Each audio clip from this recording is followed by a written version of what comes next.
It started with a phone call at 2:17 a.m. I'd been asleep in that half-conscious way you fall into when you're waiting for something to happen, though I hadn't known what I was waiting for until the screen lit up. No name, just a number I didn't recognize. My thumb hovered for a second, then tapped. Silence, and then a woman's voice, low and fast, barely more than a breath. She's still alive. Click. No explanation. No second ring. Just the echo of those words pressing against the dark walls of my room, settling into the space like a warning or a promise. I sat there for minutes after, staring at the phone. I didn't call back. I didn't sleep. The morning came too brightly for what followed. April sunlight filtered through the curtains like it didn't know what day it was.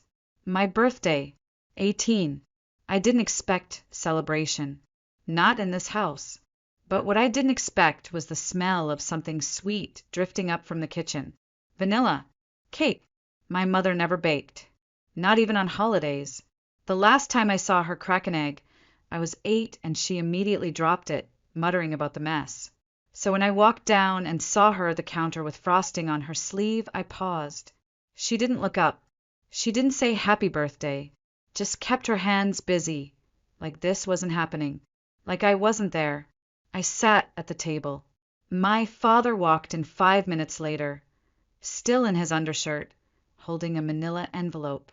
His eyes didn't meet mine. Sit down, he said. I was already sitting. He placed the envelope on the table, but didn't open it. My mother finally turned, wiped her hands on a towel, and sat too across from me. Her mouth was tight. Her eyes focused on the wall behind me. The silence stretched. Then it came. You were adopted, she said flatly. No pause. No preamble. No emotion. My heartbeat slowed, like time itself had fractured. The words didn't feel real. What? My father nodded, not even blinking. We took you in when you were 2. Your biological mother couldn't care for you. We did what we could. What they could. Like I was a burden. A charity project. I didn't say anything. My brain scrambled for meaning, for context. But it didn't stop there. We think it's time you found your own way now, my mother added, her voice smooth like the frosting on the cake. You're old enough. Then he reached under the table and slid a black duffel bag across the floor, toward me. It bumped my shoe. There's some money in there. And clothes. We've arranged for you to stay at Shelter 42 until you figure things out. I looked down at the bag. The zipper was half open. A sweatshirt poked through. The one I wore when I broke my wrist in 8th grade. I hadn't seen it in years. They were kicking me out. On my 18th birthday. I didn't cry. I didn't scream. I just stood up slowly, picked up the bag, and said, "Thank you." Neither of them looked at me.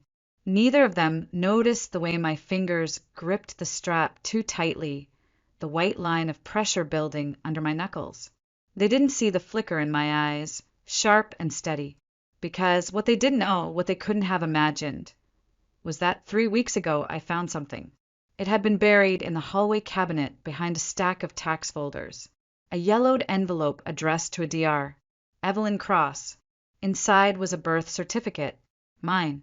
Her name listed under mother. No father, no adoption record. Just 2 names, hers and mine, and a date. I'd already started digging. Library archives, online forums, old newspaper databases. The woman listed as my mother hadn't been unfit. She had been silenced. And now, as I stepped out into the spring morning with a duffel bag full of lies and a head full of fire, I didn't feel abandoned. I felt something else. Ready. Shelter 42 smelled like bleach and old metal. The kind of place you ended up when every other door had closed. The bed was thin, the walls yellowing under fluorescent light, and the woman at the desk didn't ask for my last name. Just took the money, handed me a key, and pointed down a hallway that echoed every footstep. I didn't unpack. I didn't even take off my shoes. I sat on the edge of the mattress with the envelope in my lap and stared at the name typed across the certificate inside. DR. Evelyn Cross. It felt foreign and familiar all at once. like a song I'd heard in a dream. The next morning, I left before sunrise. My breath fogged in the air. My stomach was tight with hunger, but I hadn't eaten. Not because I was fasting or punishing myself, but because I couldn't afford to. The few crumpled bills in my pocket wouldn't stretch far. I walked for an hour to the Larchmont Public Library, a fading brick building tucked between two parking lots. The librarian didn't look up when I entered, and I was grateful for that. The archives were hidden in the basement, where the air smelled of dust and forgotten things. I took the microfilm reader in the corner and loaded the reel I'd hidden in my locker a week ago. Evelyn Cross. I typed her name again and again, until the articles blurred together. Then I found it. A headline from 2005. Local psychiatrist institutionalized after ethics complaint backfires. Below it, a photo. A woman with dark hair pulled into a knot, her eyes fierce even as two men led her away in handcuffs. Not fear, defiance. The article painted her as unstable, accused her of making false claims against a respected physician, Dr. Malcolm Steele, alleging unethical experimentation on female patients at a private recovery clinic. Steele denied it, naturally, and a month later, Evelyn was deemed mentally unfit and transferred to Ashbrook Institute for psychiatric evaluation. No charges filed against Steele. No investigation. Just silence. But the name, Malcolm Steele, it scraped something raw inside me. I'd heard it before.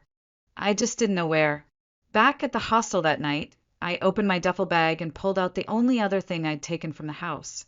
A bundle of letters I'd found in my father's study, all marked with the same embossed logo, the Steele Foundation for Women. I remembered asking him once when I was 12 what the foundation did. He said it supported women's wellness initiatives. I asked if it was like therapy. He just smiled. It's more than that. Now I understood. I looked back at the letters, the envelopes, the signatures. Gerald Whitmore, my adoptive father. His name was on donation receipts, board memos. And then I saw it, one letter, slightly crumpled at the edge, bore the words Research Collaboration Agreement. My hands started to shake, not from fear, from clarity. Gerald wasn't just a donor. He was involved, deeply. I wrote it down in the notebook I kept hidden beneath my mattress. Evelyn Cross, whistleblower. Malcolm Steele, predator in a lab coat. Gerald Whitmore, facilitator, maybe worse. The lines between them were tangled, but the message was clear. This wasn't about abandonment. This was containment. They hadn't just kicked me out because I turned 18. They'd done it because I was getting too close.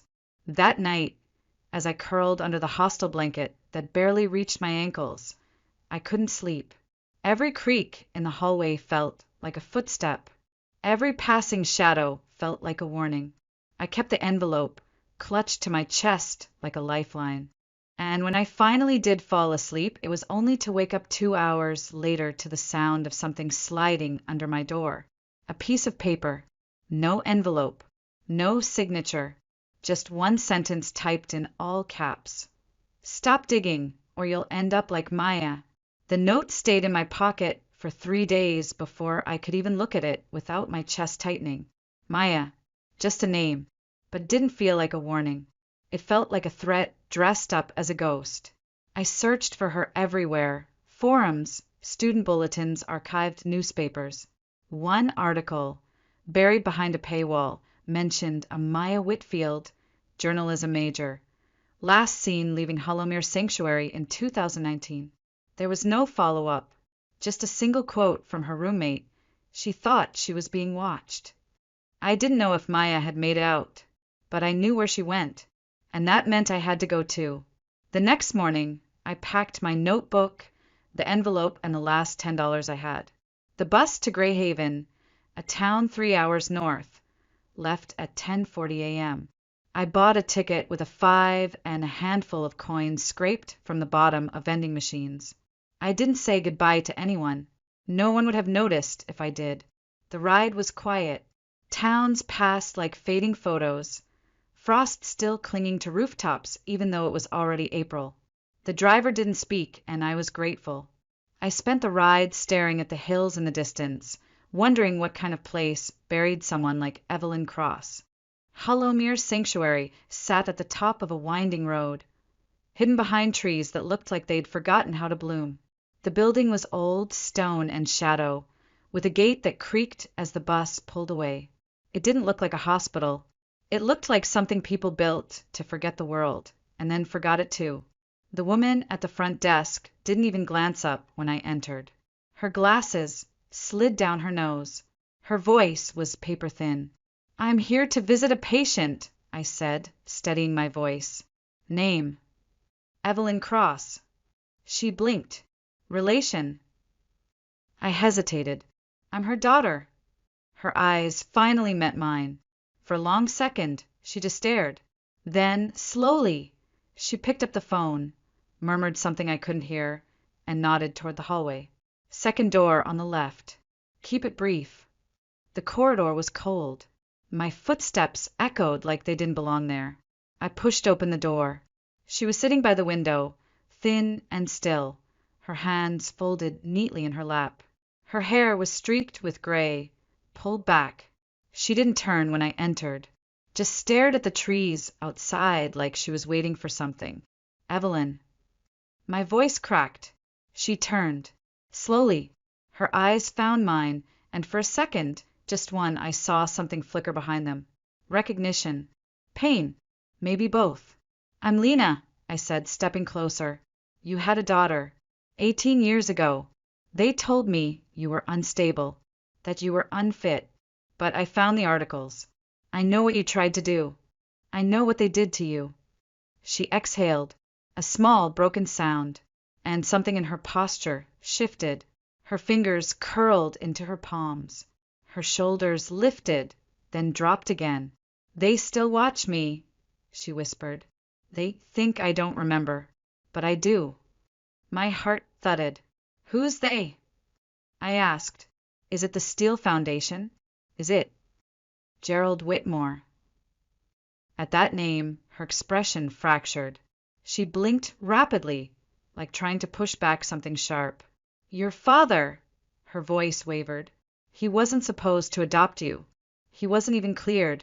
But he pulled strings, got your file sealed. I tried to stop it, but by then I was too loud, too dangerous." I sat in the chair beside her, trying to steady the tremble in my hands.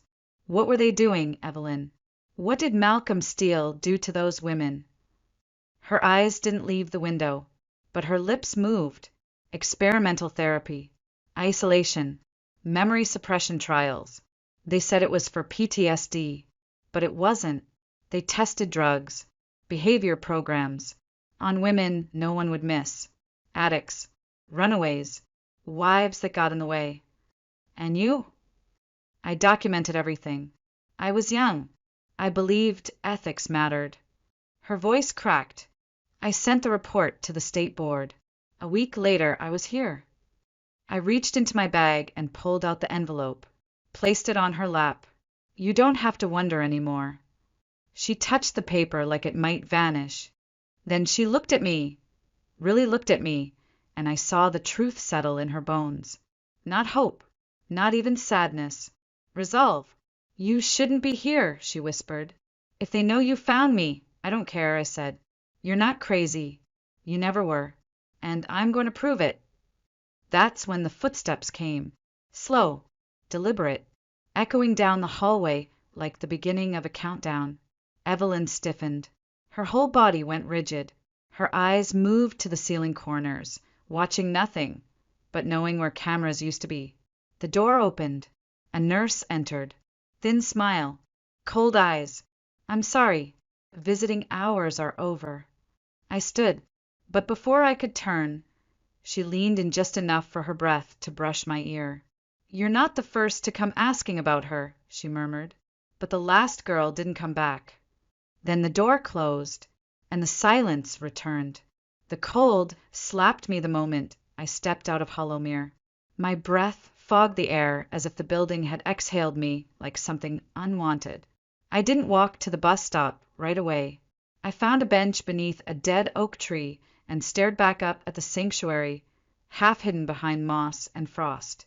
My hands trembled, not just from the chill, but from the things Evelyn had said, the things she hadn't. My mother wasn't a patient. She was a prisoner, and I had no idea how long she had left. The name Maya echoed in my head. The nurse hadn't said it as a threat, but it felt like one. Back in Greyhaven, I checked into a roadside motel with peeling wallpaper and a key that stuck in the lock. I didn't turn on the lights. I sat on the floor, cross-legged, laptop open, Wi-Fi barely working. The clock blinked, 1:04 a.m. I searched everything. Hollowmere, Ashbrook, Silver Birch, names Evelyn had whispered. Nothing. Their digital footprints had been scrubbed clean. So I searched Maya. One archived article, one thread on a buried subreddit about whistleblowers, and a photo, grainy and old, posted by someone anonymous. In it, Maya stood outside a hospital entrance, holding a file folder close to her chest. Beside her, barely visible, was a nurse, Nina Porter. I zoomed in, pixel by pixel, until I could see the name tag on the scrub pocket. My heart thudded once hard. I remembered her face. She had been at the front desk when I walked into Hollowmere. I backtracked everything, searched her name, no social posts, no contact info. But one comment under a Facebook photo from years ago stuck out. Someone had tagged her in a picture at a nursing conference. Still doing nights at Hollowmere? You poor thing. That place is haunted. Haunted. The word rang too true. I made a burner account. I sent her a message. My name is Lena Carter. I visited Evelyn Cross today. I know what happened to her. I know about Steele. And I know about Maya. Please, I just want the truth. I didn't expect a reply. Not right away. But at 2:14 a.m. my screen lit up. Back in trance. Tomorrow, midnight. If anyone sees you, say you're lost. That next day stretched forever. I didn't leave the motel. I barely moved. Just stared at the envelope. At Evelyn's birth certificate. At my own signature on the release of responsibility form my adoptive parents made me sign. Legally severed. Emotionally shackled. At 11:47 p.m., I left the motel and walked the 3 miles back to Hollowmere. The wind cut through my coat like knives. The grounds were darker now, moonlight swallowed by heavy clouds. I followed the gravel path around the building, past broken windows and rusted pipes. The maintenance door creaked open before I could knock. Nina stood inside, still in scrubs. Her face was pale, drawn, older than I remembered from the lobby. You came, she said. I had to. She nodded, motioned me in, and locked the door behind us. We moved fast, through a narrow hallway that smelled like bleach and mold. The walls pulsed with flickering light.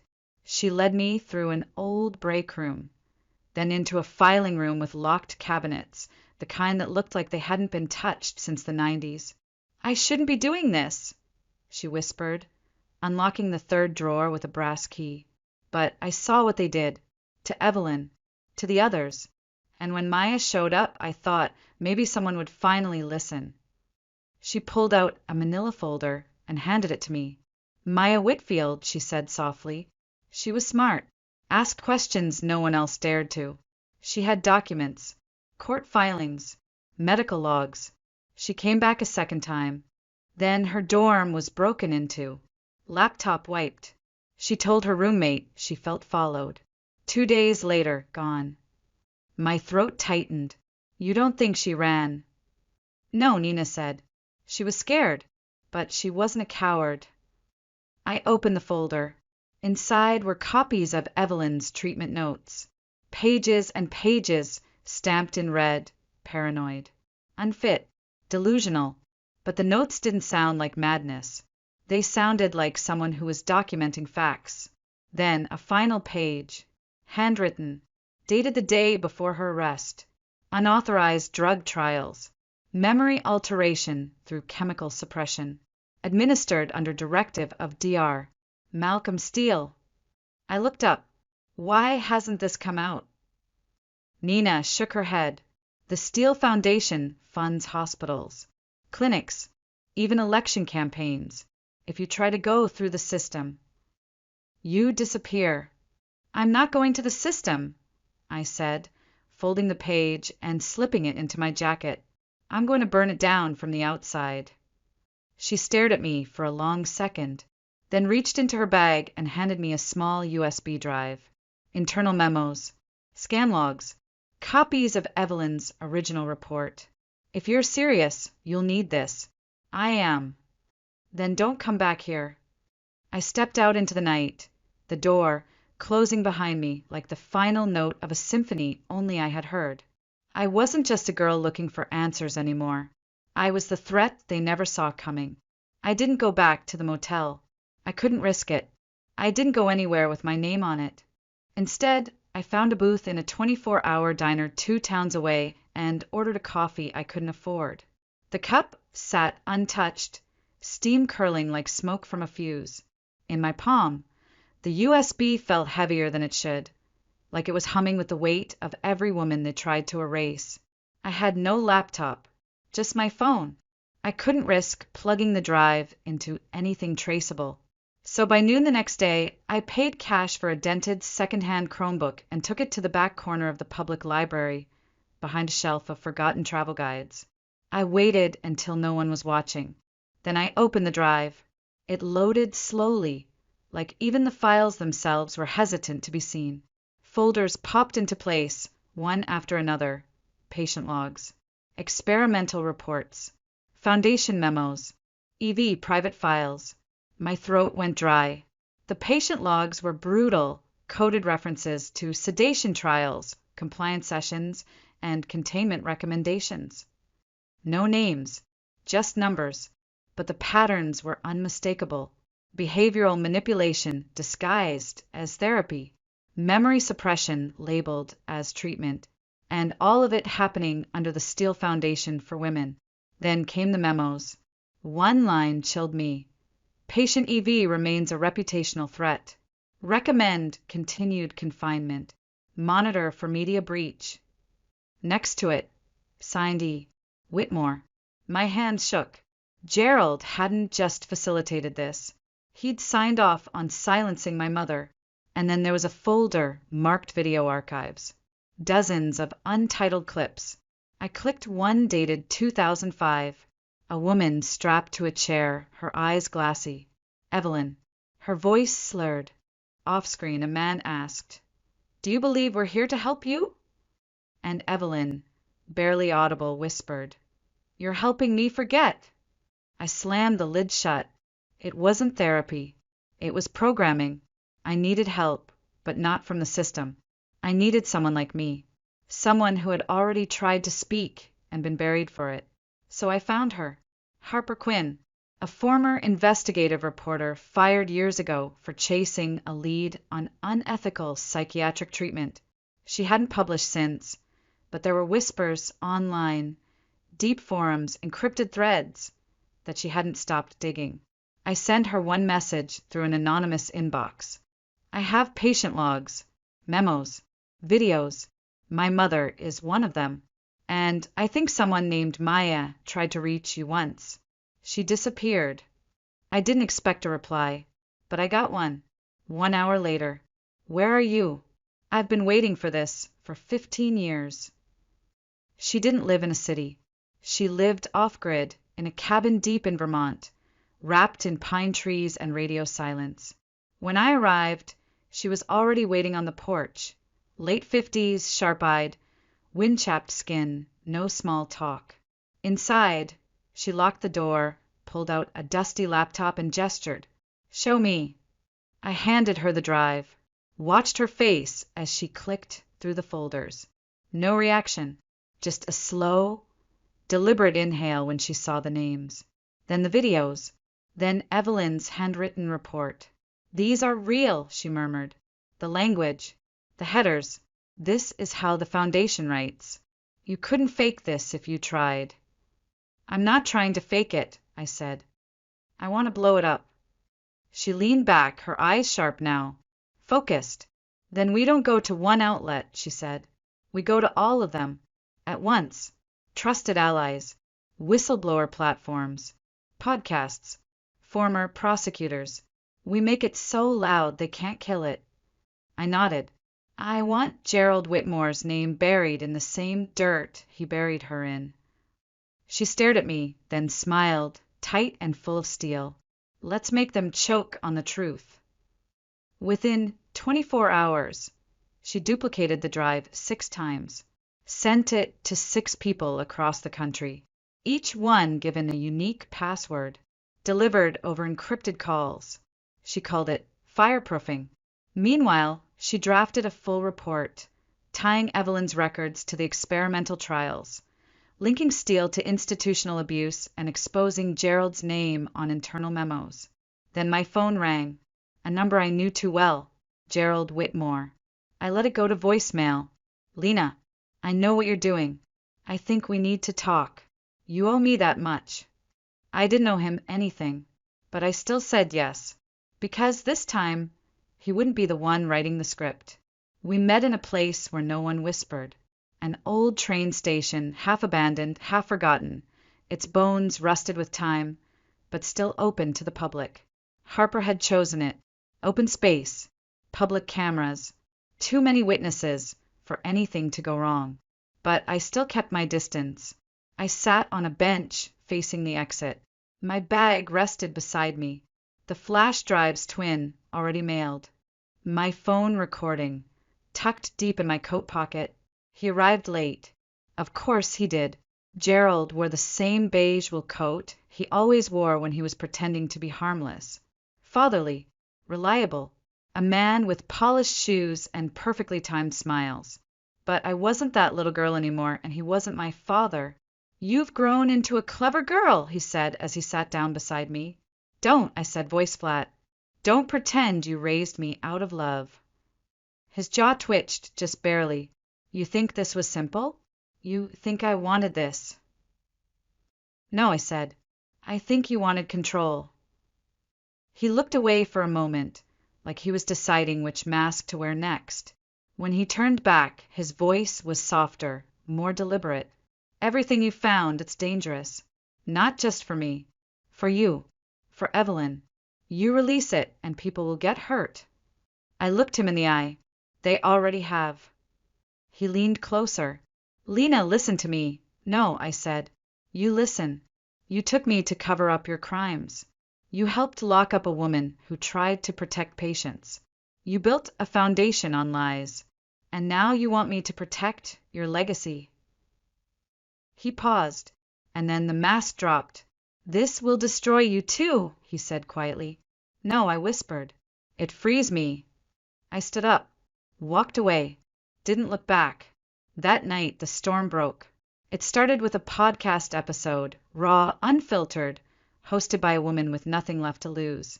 Harper had timed it perfectly. While Gerald was still trying to contain me, she'd sent out every encrypted package. The next wave hit hard. Scanned documents, voice memos, court filings buried for years, redacted patient logs that suddenly weren't so redacted, Evelyn's handwritten notes, footage from inside the chair room, and then her voice, Evelyn Cross, slurred and sedated, whispering, "You're helping me forget." It hit the internet like wildfire doused in gasoline. By the end of the week, Hollowmere, Ashbrook, and the Steele Foundation were all trending. Whistleblowers began to surface. Former staff, former patients' families, anonymous letters from other institutions. 10 days after the leak, the state attorney general announced a formal investigation. Subpoenas were issued. Evelyn's case was reopened. Gerald Whitmore's name appeared alongside Malcolm Steele and 3 other executives in a class action lawsuit. I didn't expect the world to care, but it did. And while it burned, I went back for her. Harper made the call. By dusk, we were on the road, heading toward Hollowmere again, but not as victims this time. They didn't fight us at the gate. The staff had thinned. Some had already quit. The ones who stayed barely made eye contact. Nurse Nina met us at the back entrance. "She's been sedated, but still lucid," she said, handing me a clipboard. "If you're going to do this, do it now." I nodded. I found Evelyn in the same chair, by the same window. But something was different now. Her body sagged. Her eyes were dull. But when she heard my footsteps, she stirred. "Mom!" I whispered, kneeling down. Her fingers twitched. She turned slowly. "You found me," she said, voice brittle. "I always would." She smiled, just enough to crack the corner of her mouth. We walked out together. No alarms. No men in white coats. Just dusk light, cold wind, and a silence that didn't feel heavy anymore. The next weeks were a blur. Legal protection, medical care, trauma therapy, Evelyn's reintroduction into a world that had tried to erase her. The trial was delayed but not dismissed. Gerald never called again. He was indicted 3 months later. But even that wasn't the end. 6 months after the leak, a woman walked into a community clinic in a small town in Oregon. She used a fake name. Her eyes were tired, her posture guarded. But the nurse on duty recognized her from a podcast episode that had gone viral weeks earlier. She didn't say anything, just handed her a folded newspaper clipping. The headline read, "Whistleblower resurfaces. Evelyn Cross found alive after 18 years." The woman froze, then whispered she made it. That night I got a message. "It's her," Harper said. "Maya Whitfield. Alive." I flew out the next morning. The town was quiet, almost painfully normal. Maya met me in the back corner of a diner that smelled like burnt toast and strong coffee. She wore a baseball cap, no makeup, sleeves pulled over her hands. But her eyes were the same as in that old grainy photo, sharp and searching. We didn't hug. We didn't cry. We just sat there for a while. Two women who should have been erased but weren't. "They tried to make me disappear," she said. "I let them. I thought, if I stayed dead, maybe they'd stop hurting the others." "They didn't," I said. "But you were the first. You made it possible for me to find her." She looked down at her coffee, then back at me. "So, what now?" It was a question that hung heavier than it should. What happens after revenge? After the fire? After the empire crumbles and you're left standing in the ash? I didn't have a clean answer, but I had an idea. "We build something better," I said. "No more secrets. No more silencing. We start with truth and we go from there." And we did. Together, Maya and I launched an independent platform, a space for survivors, whistleblowers, the forgotten voices left behind in locked rooms and sealed files. We called it the Cross Line, named not just for Evelyn, but for every line they crossed to keep people like her quiet. Evelyn was slow to adjust at first. The world had changed. Her hand still shook sometimes when she heard a door click shut, but she smiled more now. She even started writing again. Essays, letters, reflections. She wasn't hiding anymore. She was living. I didn't go back to Gerald's house. I didn't need closure. He didn't deserve the dignity of a final word. He was sentenced to 25 years without parole. Malcolm Steele died before the trial began. Heart attack, or maybe just fear catching up to him. Either way, they didn't win. We did.